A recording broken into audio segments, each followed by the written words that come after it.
What inspired you to even to go to New York, and what inspired you to even go to the street? What did you see that made you want to like capture that?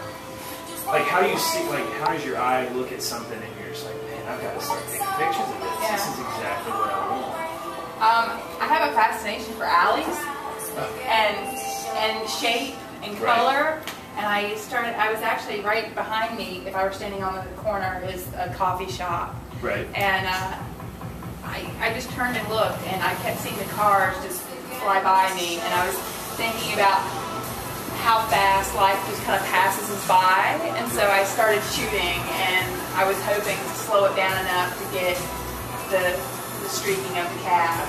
I was going to say, which is perfect for New York City. I mean, yeah, that's so fast. It is.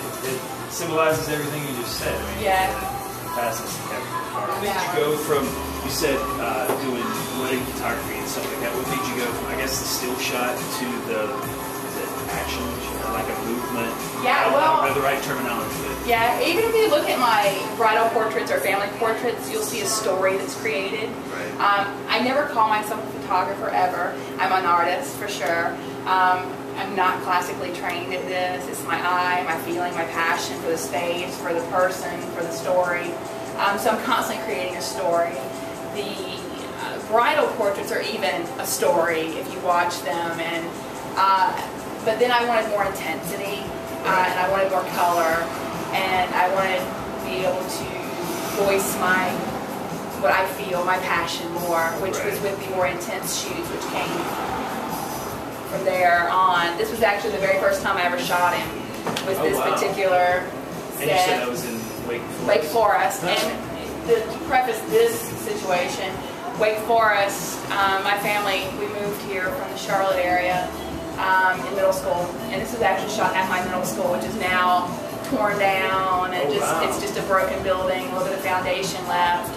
So I knew just by looking at him that he's like just got that hard exterior, but yet to me the school held so much feeling and so much memory, and so I wanted to take that and put the two together. So everywhere I go has something. I've been to New York many times. I always thought it was beautiful and loved the hustle and bustle of it.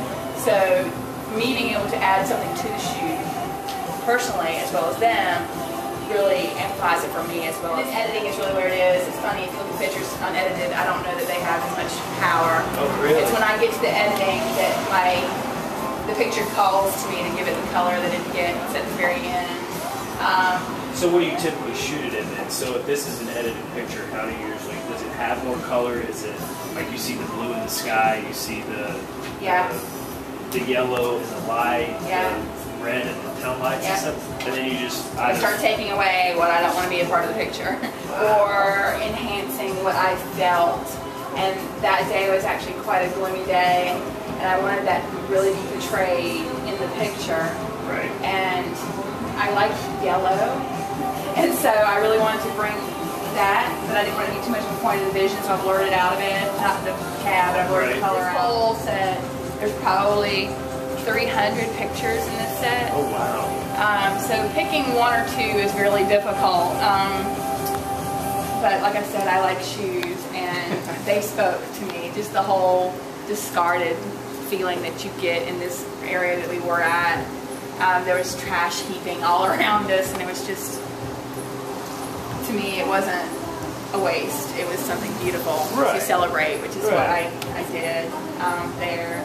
I always think it's super clever when photographers, or artists rather, take like that really trashy situation, take a picture of it, and all of a sudden it's like beauty, and it's so odd to me because I would never see it like that. And then when you see the picture, it's just like, oh, that's my favorite. And then you hear the story, and it's like, oh, that's actually a trash dump. And you know, and it's just like, wow, that picture speaks to you so much, you know. So it's really good. A lot of my work is going to places or just photographing things that we walk past every day and never even take a second look at.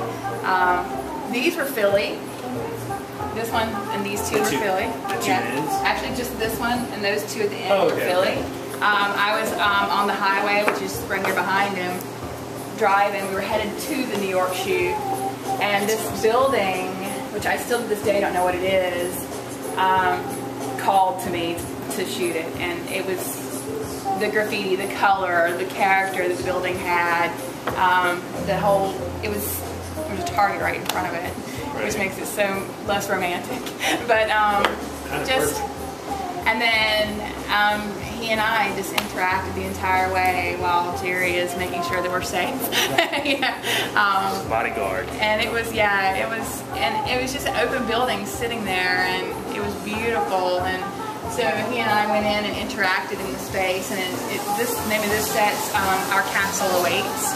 Okay. And we both came out thinking, that's like our castle. I felt so empowered to be here. And I don't know if it was the fear of it, because it was a very dangerous place to be.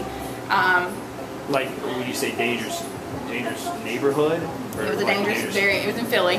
Right. And it was not in a very good part of Philly at all. And it apparently is gang associated.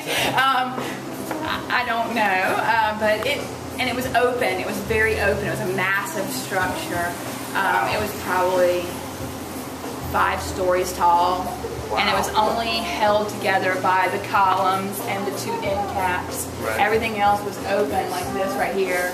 So literally you could walk over to the edge and fall off. And so that fear of being there was just exhilarating. That's definitely one of my favorite shoots. That whole collection was power and fear. And it was called My Castle Awaits. I approached you about doing the interview or whatever, and I was able to look on the website, even with learning that you were going to be a part of this for the First Friday event that we have every month here at Dapper. And when I went on your website, I was just, you could tell the story. It was so powerful. And, I mean, it almost felt like you had a team of artists that like kind of collaborated and put everything together. And now to find out it's you, and